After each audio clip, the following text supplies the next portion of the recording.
పైన మాజీ ముఖ్యమంత్రి గారి ఫోటో కూడా ఎలాగొని చూడండి అధ్యక్షుడు. నెలతప్పుడు బాల్ ఎట్లంటే ఇది ఎట్లంటే ప్రతిదీ గౌరవ సభ్యులు పార్థసారథి గారు చెప్పారు.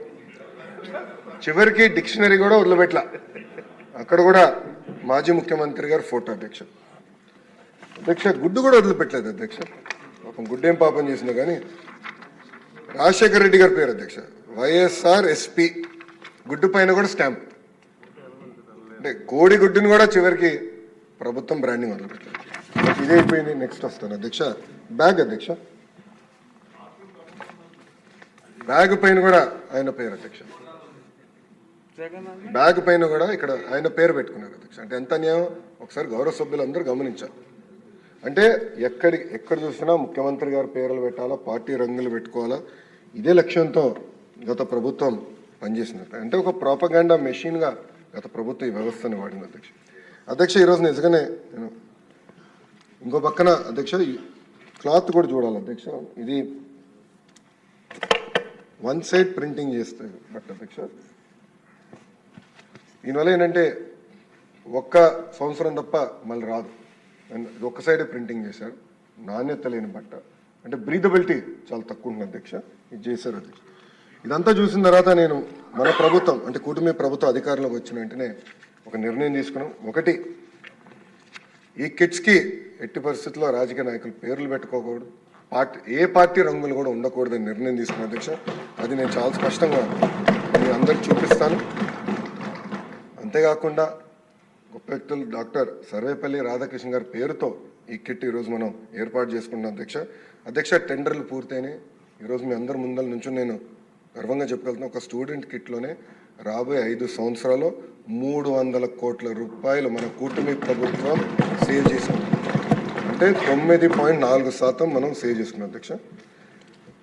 మన ప్రభుత్వానికి ఫోటోలు పిచ్చలేదు. చిక్కిపోయిన ఆంధ్ర రాష్ట్ర ప్రభుత్వం లోగో పెట్టి మనం విడుదల చేస్తున్నాం. బెల్ట్ పైన డాక్టర్ సర్వేపల్లి రాధాకృష్ణ గారు మన కిట్ పేరుతో బెల్ట్ ఇస్తున్నాం. అంతేకాకుండా అధ్యక్ష ఈరోజు మనం ఇచ్చే బట్ట కూడా ఓవెన్ బట్ట, 2 సైడ్ నీట్ బోత్ సైడ్స్ ఉంటుంది. చాలా బ్రీదబిలిటీ ఉన్న బట్ట. అంటే సొంత పిల్లలు మా దేవాంశ ఏం బట్ట వేసుకుంటారో చూసుకొని ఆ బ్రీదబిలిటీ ఉందా లేదా అని చూసుకొని బట్ట కూడా ఇస్తున్నాం అధ్యక్ష. అంతేకాకుండా అధ్యక్ష మేము కూడా ఫీల్డ్లో టెస్ట్ చేసాం అధ్యక్ష. పిల్లలకి ఇచ్చి ఎలా ఉంది, బాగుందా బాగాలేదా ఆ ఫీడ్బ్యాక్ కూడా తీసుకున్నాం. నేను ఇక్కడికి వచ్చే ముందర యాక్చువల్లీ అంతా రహస్యంగా పెట్టి ఇక్కడ చూపిద్దాం అనుకున్నా, కానీ ఆదిరెడ్డి వాసు గురించి మీకు తెలుసు అధ్యక్ష, తొందర ఎక్కువ. ఇమీడియట్గా ఫోటో దిగి సెల్ఫీ దిగి ఇమీడియట్గా పెట్టాడు. మీడియాలో కూడా సోషల్ మీడియాలో కూడా చాలా పాజిటివ్గా ప్రజలు కూడా రిసీవ్ చేసుకున్నారు అధ్యక్ష. మీరు చూస్తే ఇక్కడ కూడా మనం ఇస్తున్న వర్క్ బుక్స్లో ఎక్కడ కానీ నో ఫొటోస్. గౌరవ ముఖ్యమంత్రి గారి ఫోటో లేదు, విద్యాశాఖ మంత్రి గారి ఫోటో లేదు, ఎవరు ఫోటో లేదు. చాలా క్లియర్ మెసేజ్తో మంచి మోటివేషన్ కోట్స్ కూడా పెట్టాలని గౌరవ సెక్రటరీ గారు కూడా నేను చెప్తాను జరిగింది. ఎస్పీడీ గారు కూడా నేను చెప్పాను అధ్యక్ష. అంటే పాజిటివ్ ఎన్వైరన్మెంట్లో పిల్లలు చదవాలి, అంతేగాని మన ఫోటోలు వాళ్ళపైన రుద్దకూడదని ఆలోచనతో చేసాం అధ్యక్ష. అంతేకాకుండా బ్యాగ్ కూడా మీరు చూస్తే ఎక్కడ రాజకీయ రంగులు లేవు, పేరులు లేవు. చాలా అద్భుతమైన క్వాలిటీ బ్యాగ్ పిల్లలకి ఇవ్వాలి. ఎందుకంటే ఇక్కడ స్టిచ్చింగ్ కూడా జాగ్రత్తగా చేయమని నేను ఆర్డర్ చేశాను. ఎక్కువ చెక్స్ కూడా పెడుతున్నాం, నాణ్యత ఉండాలి.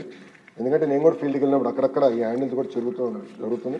అది జరగకూడదని మేము నిర్ణయం తీసుకున్నాం. అందుకే స్పెషల్గా కేర్ తీసుకోవాలని కూడా అధికారులు నేను సూచించాను అధ్యక్ష. ఇంకో పక్కన మిడ్ డే మీల్కి వచ్చేగల అధ్యక్ష ఒక చిక్కీ సప్లైలో రాబోయే 5 సంవత్సరాలు 240 కోట్ల రూపాయలు మన ప్రభుత్వం సేవ్ చేసుకుంటుంది అధ్యక్ష.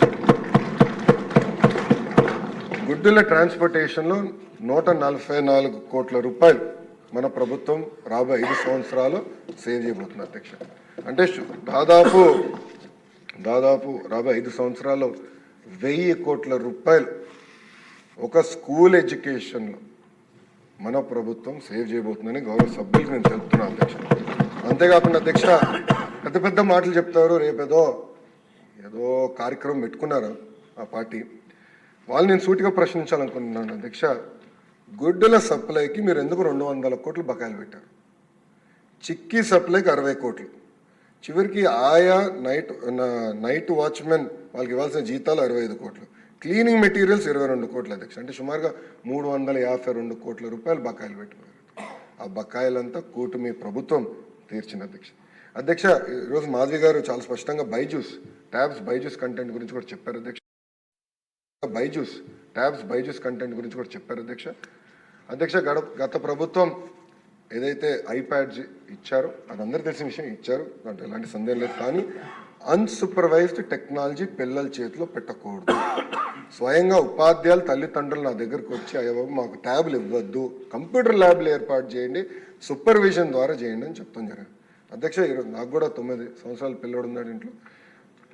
దేవాంశ్ ఇప్పుడు కూడా మేము నో ఫోన్, నో ట్యాబ్, వారానికి ఒక్క సినిమా చూడగలుగుతాడు అధ్యక్ష. స్క్రీన్ టైం ఏమైనా ఉంటే సూపర్వైజ్డ్ డెస్క్టాప్, ఎవరో ఒకరు ఉంటారు, సూపర్వైజ్డ్ డెస్క్టాప్ మేము ఇష్టం జరుగుతుంది అధ్యక్ష. ఎందుకంటే హోంవర్క్లు చేయాలి, కంప్యూటర్లు అవసరం, టెక్నాలజీ మరి రీసెర్చ్ చేయాలి, కంప్యూటర్లు అవసరం. అందుకే మన ప్రభుత్వం కూడా స్పష్టంగా ఎట్టి పరిస్థితుల్లో మనం ల్యాబ్స్ ఏర్పాటు చేయాలని నిర్ణయం కూడా తీసుకుంటాం జరిగింది అధ్యక్ష. అధ్యక్ష, రిఫార్మ్స్కి నేను లాస్ట్లో వస్తాను అధ్యక్ష, ముందర ఫినిష్ చేస్తాను. బోర్డ్ ఆఫ్ ఇంటర్మీడియట్ ఎడ్యుకేషన్ అధ్యక్ష, మీరు చూస్తే ప్రభుత్వ గవర్నమెంట్ జూనియర్ కళాశాలలో 2019 నుంచి 23 వరకు చూస్తే 8.17% పిల్లలు తగ్గారు అధ్యక్ష. మన ప్రభుత్వ అధికారంలోకి వచ్చిన మొదటి సంవత్సరంలోనే, అంటే ఈ సంవత్సరంలోనే 16.61% పెరిగారు అధ్యక్ష. అడ్మిషన్స్ పెరిగింది అధ్యక్ష. మన ప్రభుత్వ అధికారంలో ఉన్నప్పుడు ఫస్ట్ ఇయర్ పాస్ పర్సంటేజ్ 42% ఉంటే గత ప్రభుత్వం చేతగానితనం వల్ల అది 30% పడిపోయింది. సెకండ్ ఇయర్ పాస్ పర్సంటేజ్ గతంలో 58% ఉంటే అది 39% పడిపోయింది అధ్యక్ష. మేము చాలా కష్టపడ్డాం, ఈ సంవత్సరం అద్భుతమైన ఫలితాలు వస్తాయని మేము బలంగా నమ్ముతున్నాం అధ్యక్ష. అంతేకాకుండా గత ప్రభుత్వం గవర్నమెంట్ జూనియర్ కళాశాలకి టెక్స్ట్ బుక్స్ డిస్కంటిన్యూ చేశారు, అదేవిధంగా మిడ్ డే మీల్స్ కూడా ఇవ్వలేదు అధ్యక్ష. ఇంకో పక్కన అధ్యక్ష హై స్కూల్ ప్లస్ అని ఒక కార్యక్రమం చేపట్టారు.